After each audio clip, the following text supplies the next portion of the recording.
All right, you may remember the fantastic fashion slash skateboarding brand called Zoo York. I know I actually had a bunch of Zoo York stuff when I was a kid. This guy made a nice documentary video essay, The Rise and Fall of New Zoo York. Let's see if we can learn.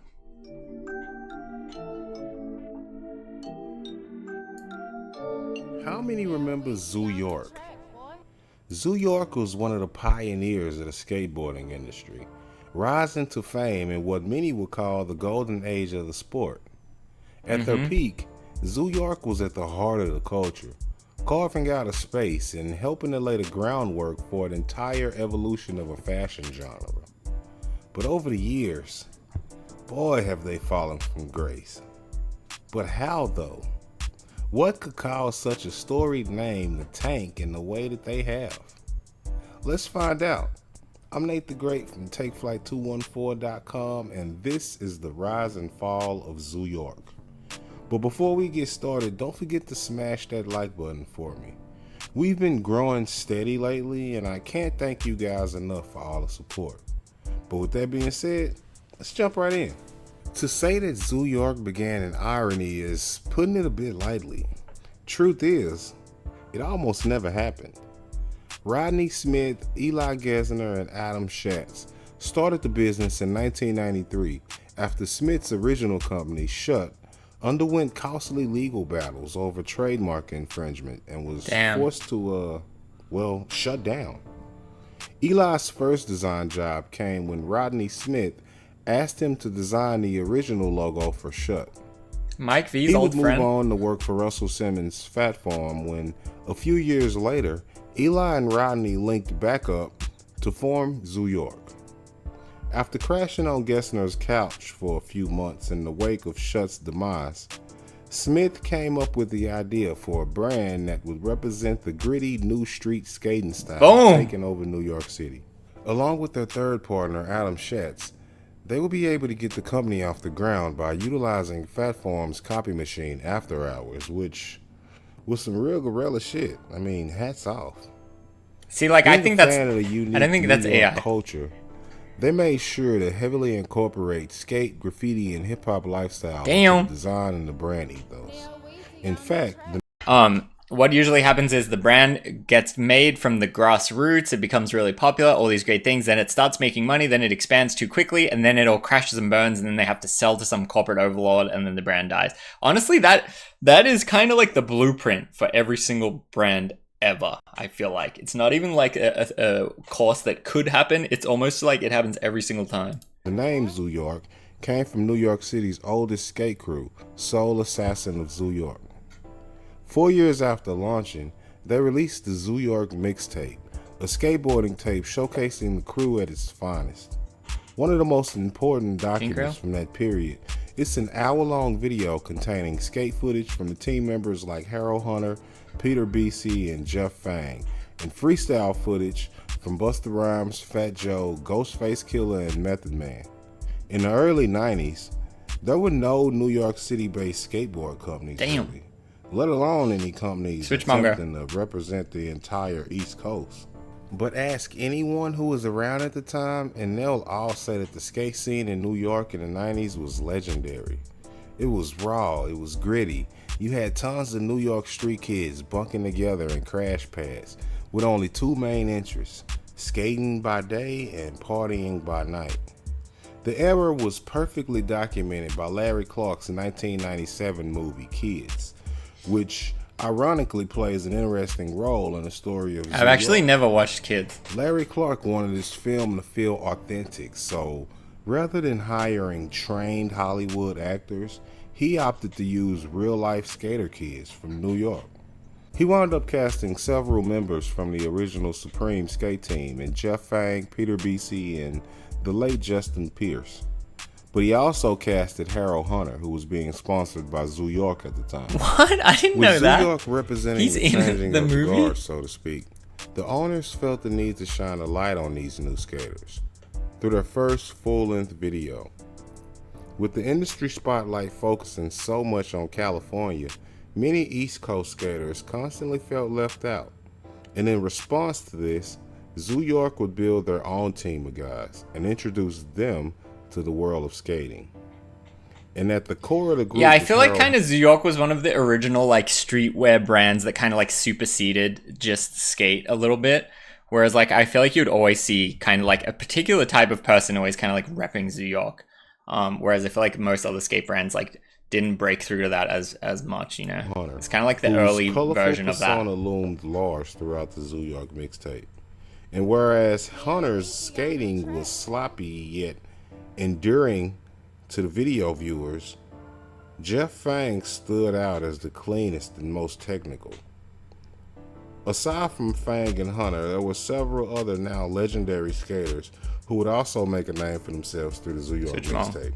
Skaters Switchmong a New York thing or what? were finally able to get a sense of New York City skateboarding and how the city's weather and terrain made the skaters quite different from their West Coast counterparts.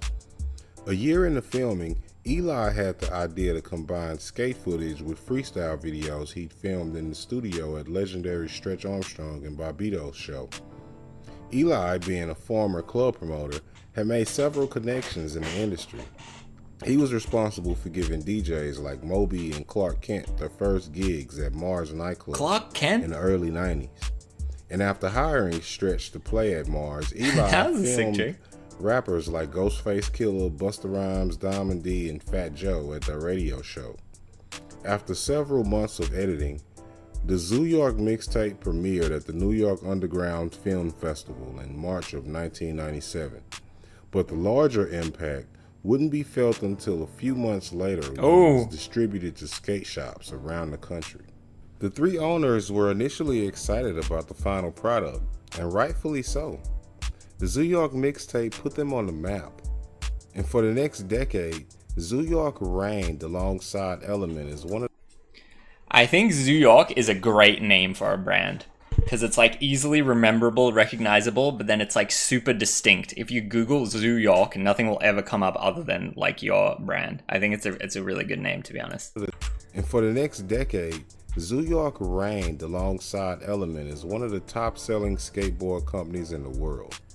The featured skaters were treated like celebrities.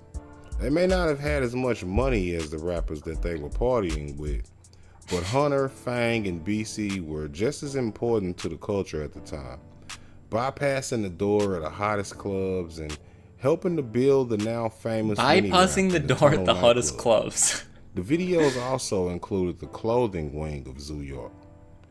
And along with helping popularize the sport of skateboarding, they also helped spread the look. A look that later would be known as streetwear.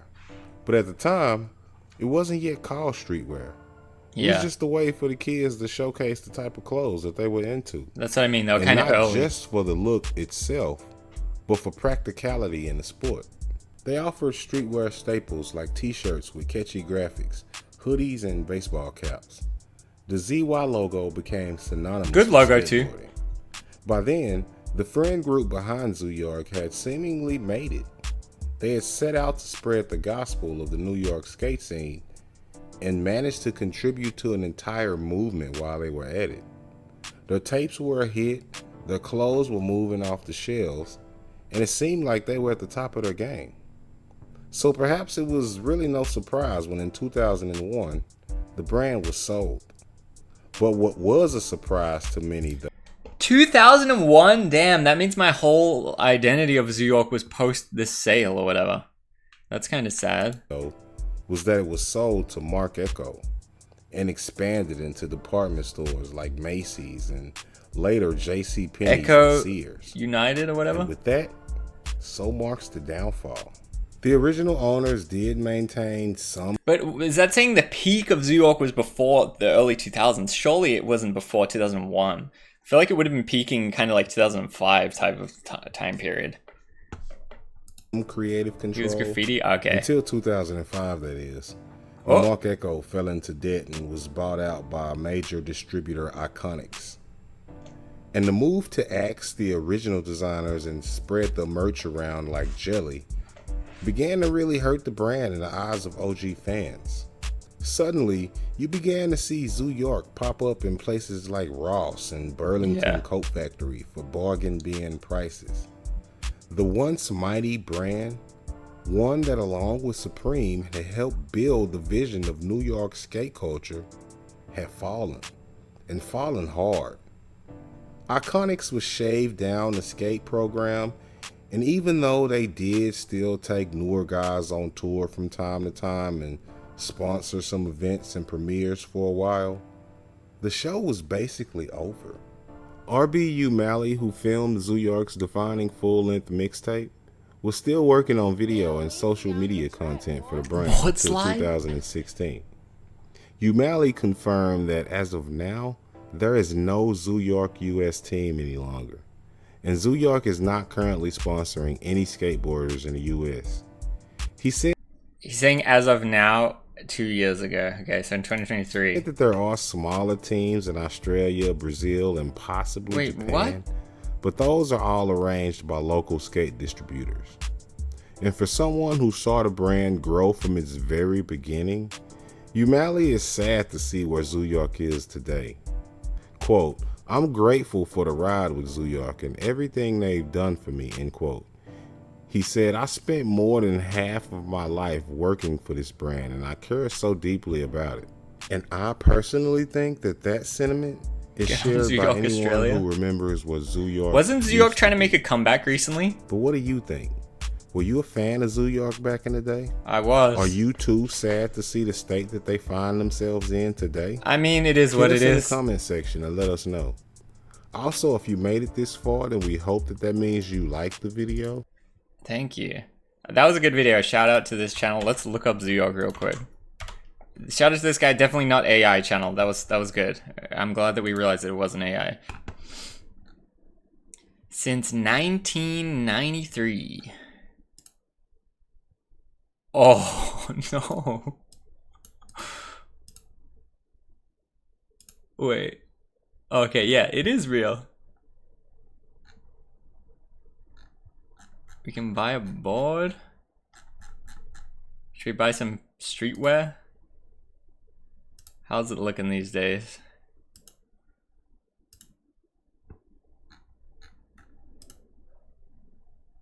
I don't get it.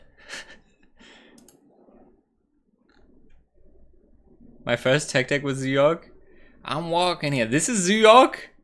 What? That's the logo?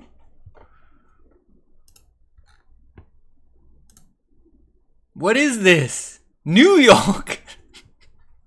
That's not Zoo York. What the hell? RIP. Yeah. Oh, okay, look, because this is not even Zoo York bearings. Weird.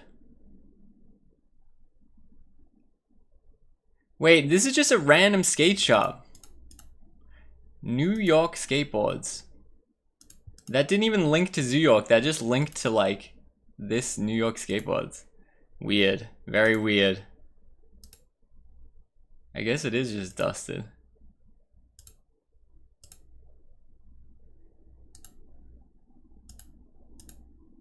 Damn.